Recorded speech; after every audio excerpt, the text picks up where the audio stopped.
一方面加大对华高层接触，一面却继续在芯片领域针对中国扩大限制措施，但这让美国芯片公司坐不住了。美三大芯片巨头 CEO 准备游说拜登放弃对华出口新限制，他们的理由是这将最终削弱美国的领导地位。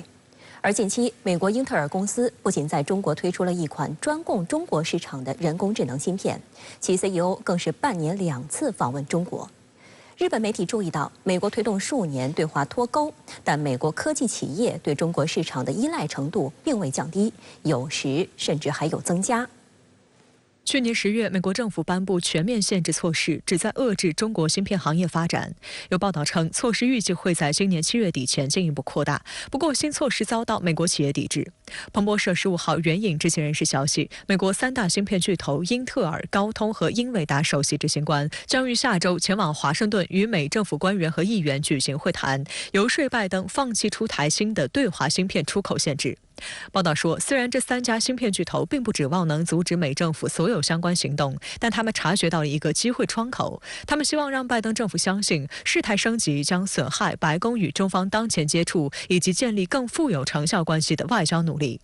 报道提及，这些公司还认为，切断与最大市场中国的联系将损害他们在推进技术方面的投资能力，并最终削弱美国的领导地位。美国芯片企业英伟达首席财务官科莱特·克雷斯6月底出席一场投资会议时表示，美国限制人工智能芯片对华出口，将令美国这一行业永久丧失机会。英伟达首席执行官黄仁勋日前接受采访时也表示，中国市场不可代替，退出中国市场不是一种可行选项。从去年10月开始，美国政府不断层层加码芯片对华出口管制，它的本质目的呢是希望在人工智能先进计算这样的领域卡住中国的脖子，以维护他们的技术霸权，实现对华科技竞争优势。但是呢，我们看到美国3大芯片巨头这样的动作呢，其实说明了美国这样的做法也是损害了他们本土企业的利益，会对企业的技术资金链、企业利益产生损害，甚至会影响他们的全球竞争力。这与他们的所谓的目标其实来说是背道而驰的。也同时呢，也可以看到，在芯片领域，美国的产业界还有政策制定界的分歧也是在逐渐增大的。日经亚洲评论12号以美国的大型科技公司戒不掉中国瘾报道称，尽管美国加强旨在阻止中国使用美国技术的制裁，但最大的美国科技企业仍严重依赖中国科技行业进口和中国市场。对财务数据的分析显示，最近一个财年在中国销售额排名前100的全球公司中，17家是美国科技公司。报道还发现，即使是在被美政府列为目标的半导体行业，业内企业来自中国的收入比例也几乎没发生变化。在销售额最依赖中国的公司中，8家来自半导体行业。尽管政治压力加剧，但对高通、泛凌等美国半导体行业企业来说，去年中国是头号收入来源，超过欧美日等主要市场。而英特尔对中国市场的热情更是高涨。英特尔11号在北京宣布，针对中国市场推出一款深度学习加速器，可用于加速人工智能训练和推理任务。这也表明英特尔正全力在中国市场同风头正盛的英伟达竞争。英伟达去年设计了一款名为 A800 的芯片，通过削减被美国限制对华出口的 A100 芯片的某些功能，使其可以规避美国出口限制。就在本周，英特尔首席执行官帕特基辛格刚刚结束今年的第2次访华行程，他的2次访华仅隔了3个月。基辛格评价，植根中国近40年，英特尔非常看好中国市场，中国的经济增长非常令人振奋。我们知道，英特尔在过去的10多年间，它其实每年的投入研发的资金都是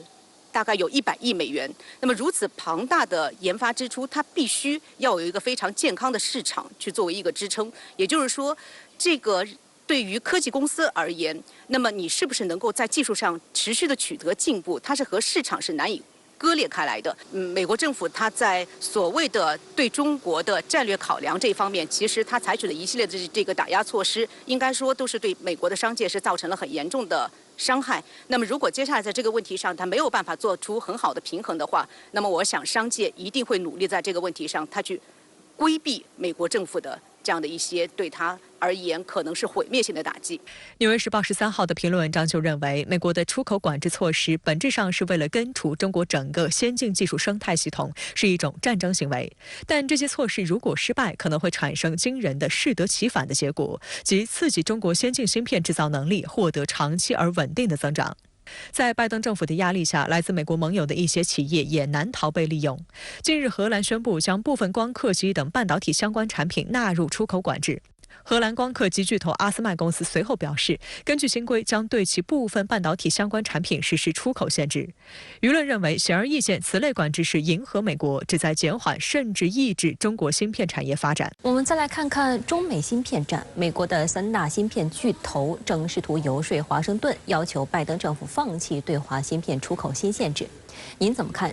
美国对华芯片战已经对美国芯片企业造成了伤害，所以呢，美国3大巨头英特尔、高通和英伟达正在设法游说拜登政府取消有关的限制，以便呢有利于美国企业的自身发展。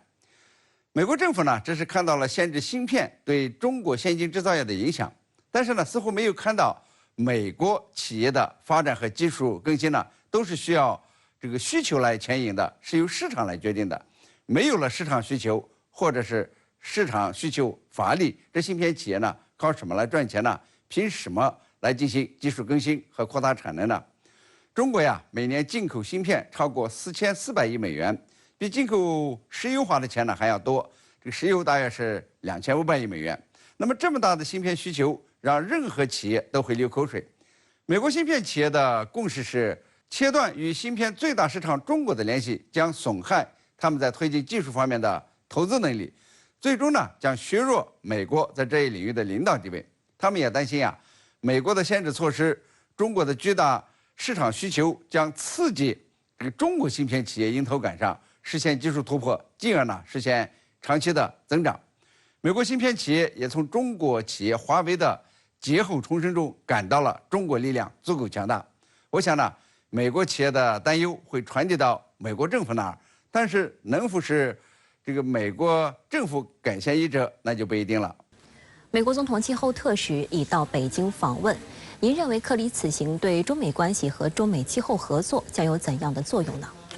克里呢已到北京，中美双方就合作应对气候变化交换意见。由于克里曾经担任过国务卿，和中国领导人呢有过交往，加上他比较温和，人们希望他的访华能够推动中美关系进一步的缓和，